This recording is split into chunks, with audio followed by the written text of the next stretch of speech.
안녕하십니까, 김용삼입니다. 오늘은 이승만 대통령에 대한 이해하오의 그 5번째 시간입니다. 오늘은 대한민국의 근대화를 위해서 가장 중요한 역할을 했던 이승만 대통령의 농지개혁 문제를 가지고 여러분하고 고민하는 그런 시간을 갖도록 하겠습니다. 지금 입장에서야 농지개혁이 왜 이렇게 중요하냐, 이런 생각을 하시는 분들도 있겠습니다만은, 대한민국이 가지고 있는 이 농지개혁이야말로 정말 수천 년 뿌리를 이어오던 정말 악성 종양보다 더 심각한 문제였습니다. 우선 제가 자료 화면을 통해서 설명을 드리도록 하겠습니다.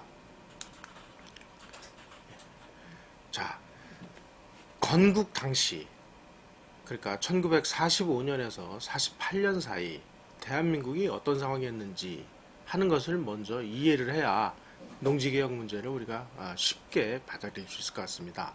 우선 1945년에서 48년 사이에 우리나라의 1인당 국민소득이 35달러, 그리고 문맹률이 78%, 문맹률 78%면 전 국민 10명 중에 8명 정도가 제대로 읽거나 쓸 줄도 모르고 기본적인 셈도 할 줄 모르는 그런 상황이었다는 겁니다.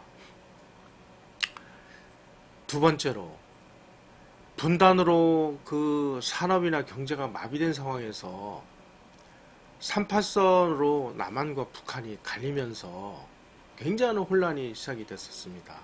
특히 일본 사람들이 한반도를 36년 동안 식민지 경영을 하면서 북한에다가는 그래도 공업시설을 져놓고 발전소도 지고 그랬습니다만, 남한에서는 주로 농업을 짓기 때문에, 농사만 짓게 했기 때문에 해방 이후에 남한의 산업이라는 것이 거의 존재하지 않는 이런 상황이었습니다.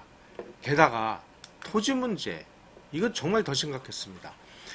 1947년에 그 조사에 의하면 농가호수 200만 호 중에서 자작농, 자기 땅을 가지고 농사를 짓는 사람은 불과 16%에 불과했습니다. 나머지는 소작농 아니면은 아주 소규모의 자기 땅, 그리고 남의 땅을 빌어서 그 농사를 짓는 이런 사람이 거의 대부분이었습니다.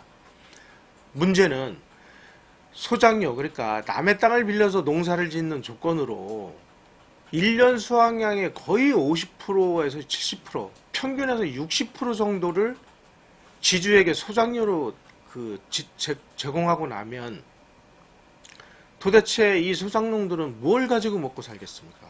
그러니까 해마다 그냥 봄이 되면은 보릿고개로 그냥 굶어 죽고 이런 일들이 비일비재하게 벌어졌습니다. 명색이 농업국가인데 비료도 한 톨 나지 않아서 북한의 흥남의 질소비료공장에서 생산되는 비료를 받아 쓰다가 이것도 38선으로 끊겨가지고 남한에는 정말 비료 한 톨 나지 않는 이런 상황에 있었습니다. 그래서 결국은 그 농지개혁을 하지 않으면 도저히 어떻게 할 수 없는 78% 문맹에 자기 땅을 가진 사람이 16%밖에 안 돼, 이런 나라에서 어떻게 근대적인 국가 운영이 가능했겠습니까? 이승만 대통령은 어쨌든 땅이 없어서 노예처럼 사는 백성들을 땅을 가진 국민으로 해방시키는 것이야말로 대한민국이 해야 될 가장 첫 번째 일이다 라고 생각을 했고, 그래서 1948년 그야말로 대한민국이 건국되자마자 만난을 배제하고 농지개혁부터 해라, 이렇게 명령을 했습니다. 특히 1948년 12월 4일 날 이승만 대통령의 토지개혁 문제 연설이야말로 정말 명문 중의 명문입니다. 지금 화면에 나오는 이 부분을 제가 소개를 하도록 하겠습니다. 하나님이 세상을 창조하실 적에 양반과 상놈을 구별하거나 부자와 빈민을 낸 것이 아니다. 그러니까 모두 다 평등하다 이거죠. 부자는 대대로 부자요, 양반은 대대로 양반으로 지냈으니 이런 불공평은 다시 없을 것이다.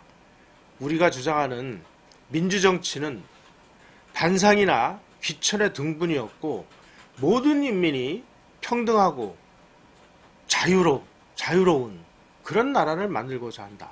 그러면 여기에서 필요한 것이 농지개혁이다. 그러니 무슨 일이 있어도 우리는 농지개혁을 실시해야 된다. 이렇게 연설을 하셨습니다. 이 정신에 의해서 농지개혁이 시작이 된 거죠. 사실 그 농지개혁은 그 북한이 먼저 시작을 했습니다. 북한은 스탈린이 1945년 그러니까 9월 20일 해방이 되고 나서 약 한 달 지난 그 무렵에 공산단독 정부를 북한에다가 수립하라 라는 지시가 내려진 이후에 전광석화처럼 그야말로 공산화가 시작이 되는데요. 그 공산화를 위해서 가장 먼저 시작한 일이 1946년 3월 5일 무상몰수 무상분배 방식에 의한 토지개혁이었습니다. 자, 이건 무슨 뜻이나 무조건 뺏어가지고 공짜로 나눠준다는 겁니다. 그래서 지주들은 그야말로 국가에다가 땅을 뺏기고 먹고 살 것도 없고 뭐 아무것도 없으니까 거의 고향에서 추방당하듯이 쫓겨났습니다. 그리고 이런 사람들에게는 반드시 친일파라는 딱지가 붙었습니다.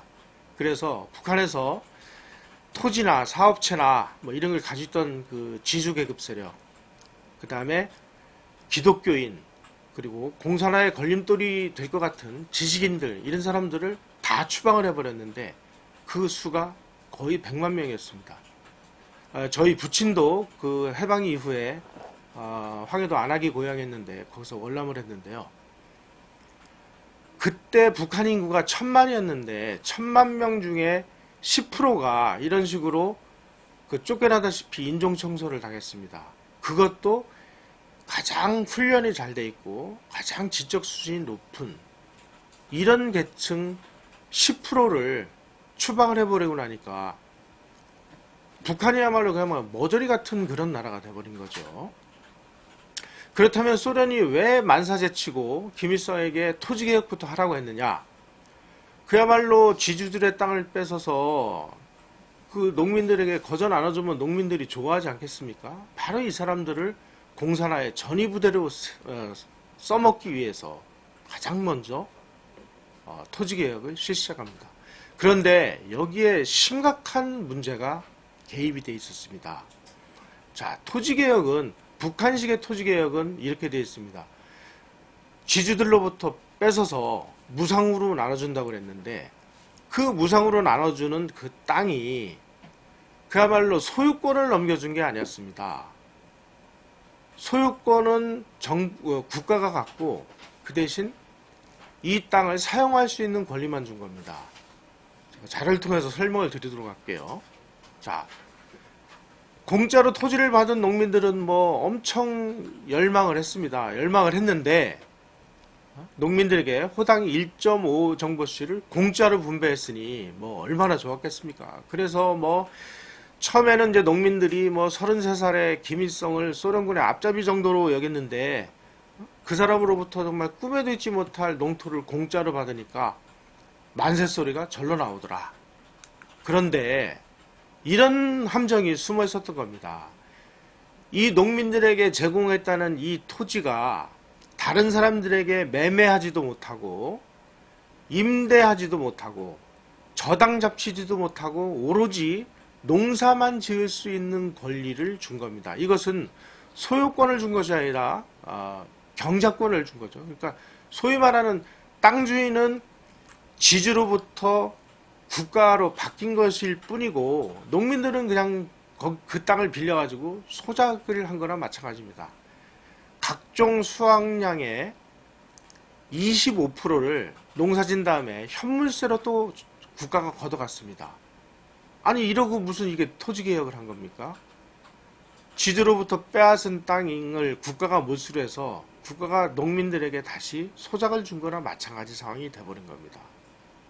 이게 북한판 농지개혁의 본질입니다. 결국 이러니 누가 열심히 일을 하겠어요. 그래서 하다 안 되니까 1959년에 그 농민들에게 주었던 이 소위 말하는 경작권까지 뺏어가지고 집단 농장을 만들므로 인해서 북한의 농업은 그 이후로 그야말로 박살이 나기 시작을 해서 오늘과 같은 가면은 전 국민의 수백만이 굶어 죽는 이런 비참한 나라가 되어버렸습니다. 따라서 오늘날 북한의 식량난은 무슨 뭐 농사를 그 뭐 어쩌고 뭐 홍수가 어쩌고 이런 차원의 문제가 아니고 근본적으로 1946년 시행을 한 무상몰수 무상분배 방식의 토지개혁의 실패로 인한 참혹한 비극입니다. 반면에 남한은 그럼 어떻게 그 농지개혁을 했느냐? 남한의 경우는 북한하고는 달리 농지개혁을 하면서 유상몰수 유상분배 방식을 선택을 했습니다. 유상몰수 유상분배 방식이라는 것은 무엇이냐? 땅을 가진 지주들에게 현재 정부가 돈이 없으니 몇 월 며칠까지 얼마의 돈을 이자를 쳐서 갚아주겠다 하는 지가증권을 주고 농민들에게는 돈을 받고 땅을 줬습니다. 그런데 그 분배 방식이 농민들에게 지극히 유리했습니다. 잠시 후에 그 내용을 설명드리기로 하고요. 어떻게 유리했느냐? 1년 수확량의 150%를 5년에 걸쳐서 나눠내면 내 땅이 되는 겁니다. 그 당시에 1년 수확량의 60% 정도를 소작료로 그냥 갖다 바쳐 했던 농민들 입장에서 1년 수확량의 150%를 한꺼번에 내는 것도 아니고 5년에 걸쳐서 나눠내는 이런 조건이야말로 지극히 농민에게 유리했습니다. 그런데 여기서 우리가 한 가지 짚어봐야 될 점은 땅을 내놓는 지주들에게는 상당히 불리한 조건이었습니다. 그래서 지주들이 상당히 반대를 했고 그 지주들이 중심이 돼서 만든 정당인 한국 그 민주당은 이런 식의 그 농지개혁이야말로 우리들의 물적 기반을 파괴하는 것이니 찬성할 수 없다. 그래서 농지개혁법을 만드는데 상당한 시간을 끌고 사보타지를 하게 됩니다. 그때 그야말로 대한민국 그 지주 계급의 핵심 중에서 상징이라고 할 수 있는 인천 김성수 선생이 그 당시 한국민주당을 대표하시던 분이 대승적인 차원에서 한국민주당이 농지개혁에 찬성을 해야 대한민국이 근대화로 나가는 데 있어서 어쩔 수 없는 그 길이다. 그러니 우리가 협조를 해야 된다. 그리고 김성수 선생은 자기가 가지고 있던 고향에 어마어마한 토지를 다 내놓고 솔선수범을 했습니다. 그래서 김성수 선생의 이런 살신성이냐말로 농민들에게 지극히 유리한 이런 농지개혁이 성공할 수 있게 된 결정적인 계기라고 학자들은 이야기를 하고 있습니다. 자, 이제 이 화면을 보시면 굉장히 좀 의미 있는 부분이 나옵니다. 지주계급들이 뭐 그냥 그 가급적이면 시간을 끌려고 막 하다 보니까 이 관련 법이 계속 늦어져서 이거 이렇게 하다가는 실기를 할 수 있는 상황이 돼버리니까 이승만 대통령이 만난을 배제하고 농지개혁 법을 빨리 만들어라. 그렇게 명령을 내립니다. 그래서 대통령 명령으로 시행령이 다 만들어지기도 전에 1950년 4월 15일 날 농민들에게 농지를 그냥 분배합니다. 6.25 두 달 전에 바로 그 농민들이 꿈에도 그리던 땅을, 내 땅을 소유하기 시작하게 된 겁니다. 그것도 정말 1년 수확량의 150%를 5년에 분할 상환하는 지극히 유리한 조건으로 이 땅을 가졌으니 농민들이 얼마나 신이 났겠습니까? 만약에 그 당시에 6.25가 나기 두 달 전에 이런 식으로 이승만 대통령의 거의 독단에 가까운 명령에 의해서 농지 분배가 이루어지지 않았다면 아마 6.25가 났을 때 상당수 농민들이 공산주의에 동조하는 이런 현상이 벌어졌을지도 모릅니다. 그래서 일본 학자 사쿠라이 히로시 같은 경우는 김일성이가 왜 6월 25일 날 남침을 했느냐, 어떻게 하든지 남한에서의 이런 농지개혁을 막기 위해서 6월 25일 날을 남침일로 택했다라는 이런 논문을 발표하기도 했습니다. 자, 남한의 농지개혁이 과연 한국이 가져온 그런 그 결과는 무엇이었을까요? 첫 번째, 공산화를 예방했다는 겁니다. 농민이 내 땅을 소유함으로 인해서 베트남이나 필리핀처럼 농민들이 공산주의에 동조하는 현상을 미연에 방지할 수 있었고, 두 번째로는 한국 경제가 그 후로 고속성장을 하면서도 소득 분배가 비교적 공평하게 이루어지는 그런 계기가 됐습니다. 셋째, 지주계급이 소멸함으로 인해서 그야말로 땅만 가지고 있으면 부익부 빈익빈 이런 현상이 계속 그야말로 대물림되는 현상을 일거에 타파를 했다는 겁니다. 넷째로는 지주와 소작인 그리고 부자와 가난한 자 이런 그 계급 갈등을 단숨에 불식시킴으로 해서 대한민국이 가지고 있던 이런 전근대적인 요소를 청산을 했고, 그 이후로 내 딸 가지고 있는 농민들이 내가 열심히 피땀 흘려서 노력만 하면 당대에 신분 상승이 가능한 이런 나라가 됐습니다. 지금은 누구나 다 나만 노력하고 나만 똑똑하고 나만 공부 열심히 해서 고시 패스하고 또 좋은 그 대학 나와서 좋은 회사에 취직해서 열심히 노력하면 당대에 사장도 되고 판검사도 되고 신분 상승이 가능한 이런 나라가 대한민국이 된 겁니다. 제가 얼마 전에 글을 하나 써서 발표한 게 있는데요. 베트남이 왜 패망을 했을까? 이것을 밝힌 글인데, 학자들의 연구 결과에 의하면은 베트남도 결국은 농지개혁에 실패했기 때문에 공산화가 됐다 이렇게 얘기를 합니다. 왜 그러냐면은 베트남은 80% 내지 90%가 농민들이었는데 이 농민들이 다 불교를 믿는 소작인 계층이었습니다. 그런데 전 국민의 한 10% 정도밖에 안 되는 이 카톨릭 지주 계층이 자기네들의 기득권 유지를 위해서 초대 대통령이었던 고딘디엠의 토지개혁을 결사적으로 막았고, 결국 고딘디엠 대통령도 농지개혁을 포기함으로 인해서 상당수 90% 되는 농민들이 심정적으로 공산주의 그리고 공산주의에서 움직이는 베트콩을 민족주의자로 착각을 해서 그 사람들을 동조하게 됐다는 겁니다. 그래서 1975년에 결국 월맥의 침공을 받아서 베트남이 힘 한 번 못 쓰고 무너져 버리는 그 바탕에는 농지개혁을 하지 못한 그런 부분이 도사리고 앉아 있었습니다.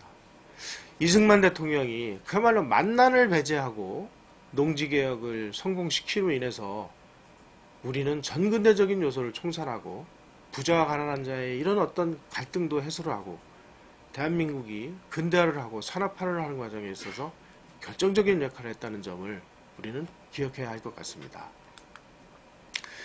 자, 이제 그 화면을 좀 비춰주시죠. 농지개혁의 역사적 의미는 5,000년을 이어온 지주제 역사의 그 파괴입니다. 이승만 대통령의 농지개혁 이후에 전경작지의 95.7%가 자작지로 변했습니다. 그래서 누구나 다 노력만 하면 그 잘 살 수 있는 이런 환경이 만들어진 거죠. 두 번째, 소작농들을 모두 자작농화함으로써 실질적인 자유인으로 만들었습니다. 따라서 산업공상의 신분제도가 여기서부터 끝나서 3인평등의 대한민국, 건전한 대한민국이 출범하는 그런 계기가 됐습니다. 따라서 유영익 선생 같은 분은 양반제도 근절의 최대 요인은 농지개혁이고 대한민국이 이러는 양반제도 이걸 근절함으로 해서 대한민국이 건전한 근대국가로 탈바꿈하게 됐다라고 주장을 하십니다. 그리고 한국의 농지개혁은 세계적으로도 성공 사례로 꼽히고 있습니다. 가까운 일본이 농지개혁에 성공한 나라라고 이렇게 얘기를 하는데 농지의 자작지 비율을 볼 때 일본은 90%였습니다. 한국은 95.7%였습니다. 이것만 보더라도 이승만 대통령이 추진한 농지개혁이 얼마나 성공을 했느냐 하는 부분을 우리는 알 수 있을 겁니다. 반면에 한 가지 좀 아쉬운 게 있습니다. 모든 것이 다 그 잘 됐으면 얼마나 좋겠습니까만은 그 지주 계급들이 땅을 내놓는 조건으로 유가증권을 받았다는 점 앞에서 제가 말씀을 드렸는데요. 이 유가증권을 받고 나서 불과 두 달 후에 6.25 전쟁이 발발했습니다.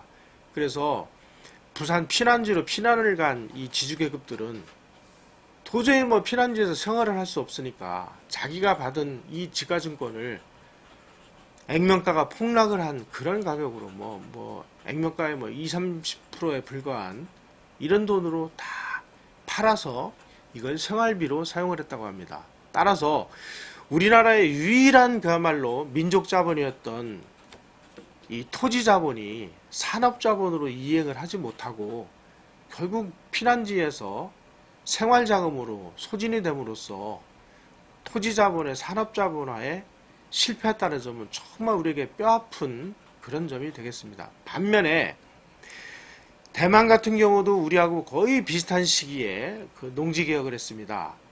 대만도 유상물수 유상분배 방식으로 지주들에게 지가증권을 줬습니다. 대만은 전쟁이 없었죠. 그래서 이 지가증권을 가진 지주계급들이 이 지가증권을 시드머니로 해서 자기 부수에 맞는, 자기 체질에 맞는 이런 중소기업들을 하나씩 둘씩 만들기 시작을 해서 아주 건실하게 중소기업이 풀뿌리식으로 발달한 이런 대만 경제를 만들어냈습니다. 만약에 우리나라도 6.25만 터지지 않았다면 대만의 사례처럼 우리 지가증권도 토지자본의 산업자본화에 성공을 해서 한강의 기적을 10년 정도 앞당길 수 있었을 텐데, 그야말로 김일성의 남침으로 인한 6.25 전쟁으로 인해서 이 지가증권이 산업자본을 하지 못하고 피난지에서 생활자금으로 그야말로 흩어져 버렸다는 이런 역사적인 아픔이 있습니다. 우리는 이런 농지개혁을 통해서 대한민국이 정말 성공을 할 수 있었고, 또 아쉬운 점, 이런 점들을 우리가 건강하게 생각을 하고 농지개혁이말로 대한민국을 구한 그런 구국의 결단이었다 하는 점을 되새길 필요가 있다고 생각을 합니다. 화면을 좀 한번 보여주시죠. 브라질의 그야말로 성공한 대통령 중에 하나로 꼽히는 룰라 대통령이 브라질에 출장을 간 한국 기자들하고 인터뷰를 하는 과정에서 굉장히 의미 있는 발언을 했습니다.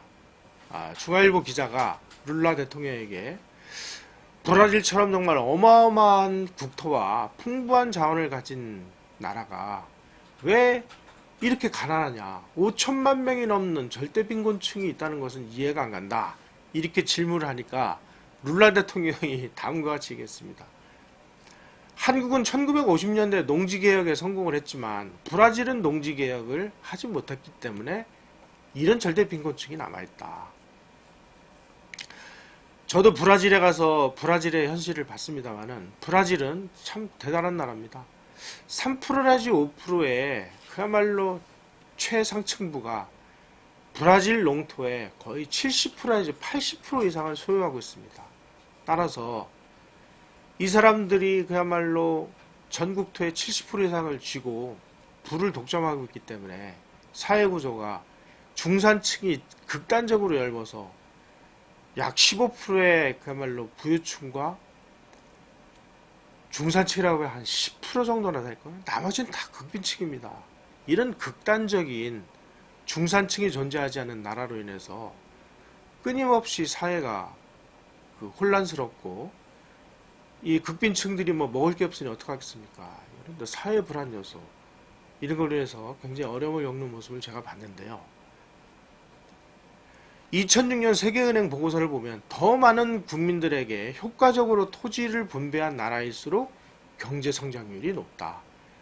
우리가 1960년대, 70년대, 80년대를 거치면서 전 세계에서 유례를 찾아보기 힘들 정도로 고속 성장을 한 바로 그 원동력은 많은 사람들에게 농지를 분배함으로써 그 사람들이 열심히 노력해서 더 열심히 일하면 나도 신분 상승이 가능한 이런 나라를 건설한 이승만 대통령에게 그 공을 돌려야 된다고 생각을 합니다. 자, 이제 우리는 요약을 한번 해보기로 하죠. 화면을 좀 비춰주십시오. 이승만 대통령 시절에 우리는 전쟁을 하고, 그러므로 전후복구를 하고 하면서 우리가 참 어려운 시기를 거쳤습니다만은, 그럼에도 불구하고 1960년대 이후에 개발연대 고도성장이 가능하도록 하는 여러가지 물적 기반을 우리가 닦았습니다. 그 물적 기반은 이승만 대통령의 농지개혁과 그리고 지난 시간에 말씀드린 교육혁명 그리고 일정한 산업시설을 건설함으로 인해서 1960년대 박정희 대통령 시절에 우리가 그야말로 고도성장을 이룰 수 있는 모든 기본적인 기초가 만들어진 시기다 하는 것을 이대근 교수가 밝혀낸 바 있습니다.